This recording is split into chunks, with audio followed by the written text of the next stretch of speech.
Praise the Lord. നമ്മുടെ കർത്താവ് പറഞ്ഞൊരു വാക്ക് ഇങ്ങനെയാണ്: നിങ്ങൾ മടുത്തു പോകാതെ പ്രാർത്ഥിക്കും. മടുപ്പ് പലപ്പോഴും നമ്മുടെ ജീവിതത്തിൽ ഉണ്ടാകാറുണ്ട്. നമ്മുടെ ആത്മീക ജീവിതത്തിൽ പല മേഖലകളിൽ നമ്മൾ മടുപ്പുള്ളവരായിത്തീരും.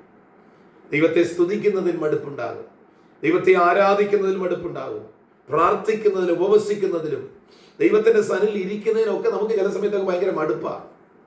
ആദ്യകാല അനുഭവങ്ങളൊക്കെ ഇന്ന് പലർക്കും ഇല്ല.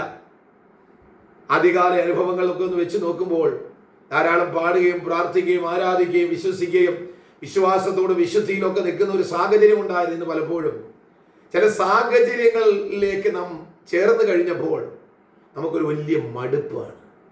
ഇവിടെ യേശു തൻ്റെ കൂടെ നടക്കുന്ന ശിഷ്യന്മാരെ നോക്കിയിട്ട് പറയുക: മക്കളെ, നിങ്ങൾ മടുത്തു പോകാതെ പ്രാർത്ഥിക്കണം.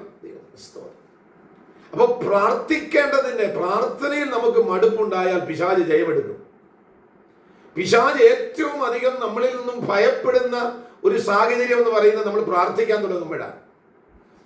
ഒരു വിശുദ്ധന്റെ, ഒരു ദൈവവൈതന്റെ പ്രാർത്ഥന പിശാചിന് ഇഷ്ടമല്ല. അതുകൊണ്ടാണ് എഫേസ്യലേഖനത്തിൽ പറഞ്ഞത്, പിശാചിന്റെ തന്ത്രങ്ങളോട് എതിർത്ത് നിൽപ്പാൻ കഴിയേണ്ടതിന് ദൈവത്തിന്റെ സർവായുധ വർഗം ധരിച്ചുകൊള്ളുക. പ്രാർത്ഥനയാകുന്ന സർവായുധം, ധൈര്യമാകുന്ന ആ സർവായുധം. അപ്പൊ നമ്മുടെ ജീവിതത്തിനകത്ത് മടുപ്പ് മാറണം, ക്ഷീണം മാറണം. ചില സമയത്തൊക്കെ നിസ്സാരമായ ചില സാഹചര്യം, ചില വാക്കുകളൊക്കെ കേട്ട് ഏലിയാവിനെ പോലെ, ഏലിയാവ് വലിയ അത്ഭുതങ്ങളൊക്കെ ചെയ്തിട്ട് വന്നതാ. ഇസബേൽ എന്ന് പറയുന്ന ഒരു സ്ത്രീയുടെ വാക്ക് കേട്ടപ്പോൾ ഏലിയാവ് അങ്ങ് തകർന്നു പോയി, മടുത്തുപോയി. എന്നാൽ ആ മടുത്തിരിക്കുന്ന ഏലിയാവിനെ കണ്ടിട്ട് മാറിപ്പോകാനല്ല ദൈവം ആഗ്രഹിച്ചത്. അവന് ബലം കൊടുത്തവനെ തട്ടി ഉണർത്തിയിട്ട് പറയുന്ന ഒരു വാക്കുണ്ട്: ഇനിയും നിനക്ക് ദീർഘദൂര യാത്ര ചെയ്യാനുണ്ട്. എന്നെ ശ്രദ്ധിക്കുന്ന ദൈവവേദന, നിങ്ങളുടെ ജീവിതത്തിൽ നിങ്ങൾ ചിലപ്പോൾ മടുപ്പ് കാണും. ചിലപ്പോൾ നിങ്ങൾ ഒരുപക്ഷെ ചിന്തിച്ചേക്കാം, ഈ ജീവൻ അങ്ങ് നശിപ്പിച്ചേക്കാമെന്ന് ചിന്തിച്ചേക്കാം. അങ്ങനെ ചിന്തിക്കരുതേ. ആ ചിന്തകൾ നിങ്ങളുടെ മനസ്സിൽ നിന്ന് മാറിപ്പോട്ടെ. നിങ്ങൾ എന്തിനാണ് മടുക്കുന്നത്? കർത്താവ് പറയുന്നു, ഞാൻ നിങ്ങളെ കൈകളിൽ വഹിക്കുന്ന ദൈവമാണ്, ഞാൻ നിങ്ങളെ സഹായിക്കുന്ന ദൈവമാണ്. സ്തോത്രം. ഞാൻ നിങ്ങളെ സഹായിക്കുകയും വിടുവിക്കുകയും ചെയ്യുന്ന ദൈവമാണ്.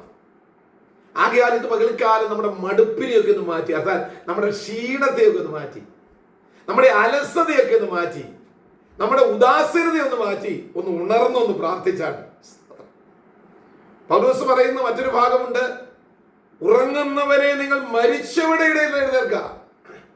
മരിച്ചവർ അവിടെ കിടക്കട്ടെ, അവരുടെ ഇടയിൽ പോയി കിടന്ന് ഉറങ്ങാനല്ല ദൈവം നമ്മളെ വിളിച്ചത്. പ്രിയപ്പെട്ടവരെ, നമ്മുടെ ഉള്ളിൽ ഒരു വെളിച്ചമുണ്ട്, നമ്മുടെ ഓരോരുത്തരുടെ ഉള്ളിൽ പരിശുദ്ധാത്മാവുണ്ടെന്ന്. ആ പരിശുദ്ധാത്മാവ് നിങ്ങളെ തട്ടി ഉണർത്തിയിട്ട് പറയാ: എഴുന്നേക്ക്, ഈ മരിച്ചവരുടെ ഇടയിൽ നിന്ന് നിങ്ങൾ എഴുന്നേറ്റുവാ. ക്രിസ്തു നിങ്ങളുടെ മേൽ പ്രകാശിക്കാൻ പോകുകയാണ്. അതുകൊണ്ട് ഇന്നത്തെ പകൽക്കാലം എവിടെയാണോ നമ്മൾ മടുത്തു പോയത്, എവിടെയാണോ നമ്മൾ ക്ഷീണിച്ചു പോയത്, ആ ക്ഷീണമൊക്കെ ഒന്ന് മാറ്റി എഴുന്നേൽക്കാൻ ദൈവം പറയും. ശിഷ്യന്മാര് പലപ്പോഴും യേശുവിന്റെ കൂടെ ഒക്കെ നടന്നെങ്കിലും യേശുവിന്റെ അത്ഭുതങ്ങളും ഒക്കെ അവർ കണ്ടു. ശിഷ്യന്മാരുടെ ജീവിതത്തിൽ ചില പ്രതികൂലങ്ങളൊക്കെ വന്നപ്പോൾ അവരൊന്നും അറിഞ്ഞില്ല, യേശു എല്ലാം മാറ്റി കൊടുത്തു.